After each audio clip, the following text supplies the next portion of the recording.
everyone. I thought today that I would do another of my ASMR review videos, as the ones I've done previously seem to have been relatively popular, and I finally got round to seeing Batman vs Superman at the cinema last night, and it seems that the reaction to the film has been very mixed, so I thought it would make an interesting subject for a review. Now, I've seen a lot of people really like the film, and I went with my dad to see it, and he really liked it as well. And I've also seen a lot of people think it wasn't good at all. My humble opinion, and that's all this will be, is that it fell somewhere in between for me. There was stuff that I definitely liked, and there was a fair amount of stuff that I didn't as well. I have to say I did enjoy the film.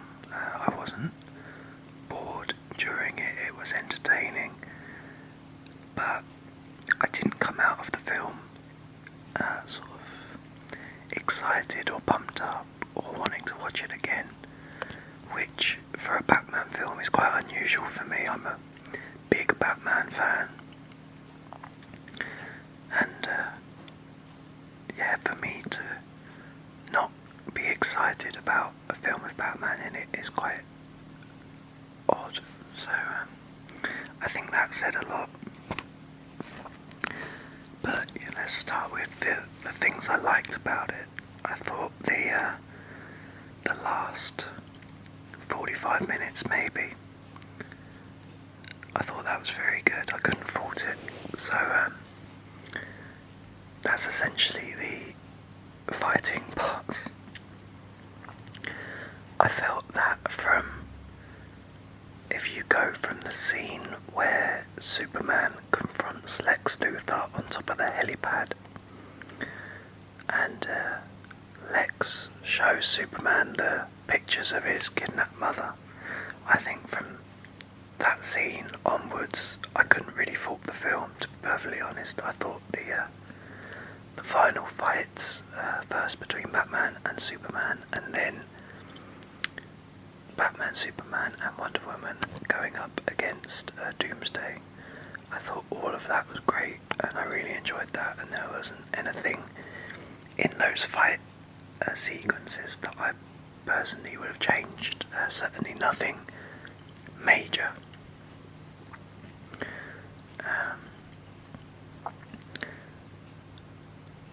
However, I felt that the first half of the film, everything before that, I didn't think was that great at all, to be honest.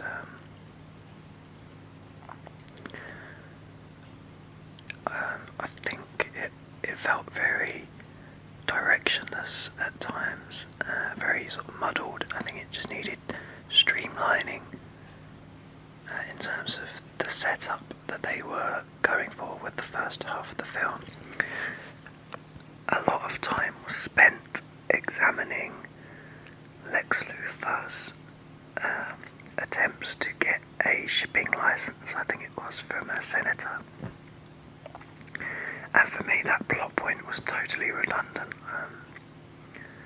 I think the film would have been much better served spending that time sort of building up the motivations behind Lex Luthor wanting to pit Batman and Superman together, because that was never really made too clear other than out of pure spite. There wasn't any obvious and justifiable reason for Lex wanting to pit these two heroes together. And I would have rather have seen more of that, and more of his sort of treachery than seeing his attempts to sort of coerce the senator into giving him a shipping license. I felt that was pointless, especially considering he ended up just shipping the kryptonite in regardless. So yeah, I struggled with that plot point particularly.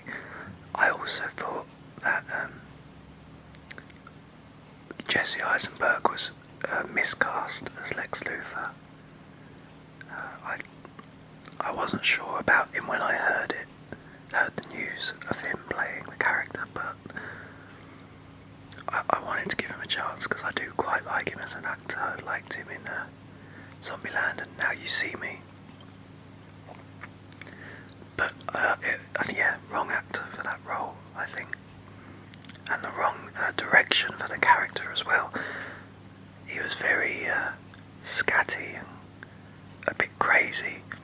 It almost felt as if they'd tried to Joker him up a bit by making him unpredictable and saying strange things and being awkward, whereas the Lex Luthor character typically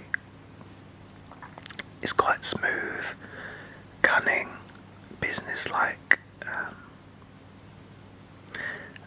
and he's very good at that, and he's perhaps the best comic book villain in that vein, and that didn't really need changing. I mean, I'm all for films making adaptations from the comics, but that was one I think that didn't need to be made, and it didn't add anything to the film. I think Lex Luthor's a very good comic book character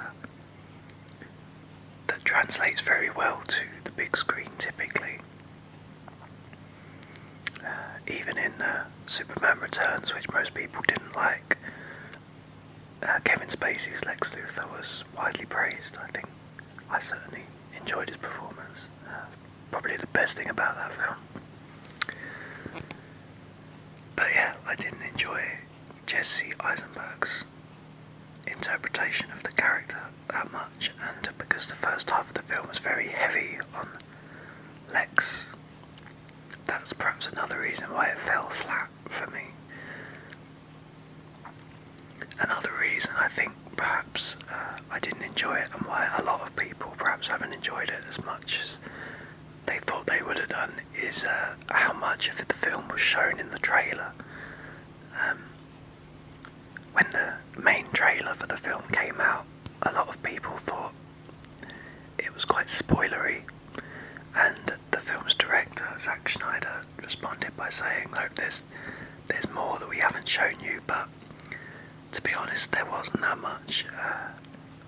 The only big surprise that wasn't in the trailer was the brief cameos of the other Justice League members via a video, and that didn't really impact the plot of the film at all. And if you go back and look at the Batman Superman main trailer, you can piece together the plot of the film purely through the trailer. There's very little in the way of surprise, and a lot of the scenes, I was sitting in the film last night thinking a lot of these scenes I've already seen some of in the trailer. So it did lack impact somewhat, and I think I would have enjoyed the film more had I not seen any trailers for it whatsoever. But given the amount of marketing it had, that would have been near impossible. So I think those were the main reasons why I didn't enjoy it as much, but as I said, there was a lot of good stuff too. The fights and the action, as I've already mentioned. I also thought Ben Affleck wasn't as bad as I thought he was going to be. I still wouldn't go so far as to call him a good Batman necessarily, but I think after Daredevil, a lot of fans were very nervous about Affleck's taking up the reins. I bet you did okay. But Wonder Woman, for me, was the highlight of the film, I have to say. I think they got everything right. alter ego, Wonder Woman persona, the look, the attitude, personality, the actress, it was all just spot on for me. And yeah, undoubtedly my highlight of the film. I'm also, even though I wasn't too keen on the Batman vs Superman, I am looking forward to the upcoming Justice League film. I feel that the setup for it that was in Batman Superman was very good, and it got me excited for that next phase. The Flash and Aquaman and Cyborg all look great. The chemistry between Batman, Superman and Wonder Woman at the end of the film was great.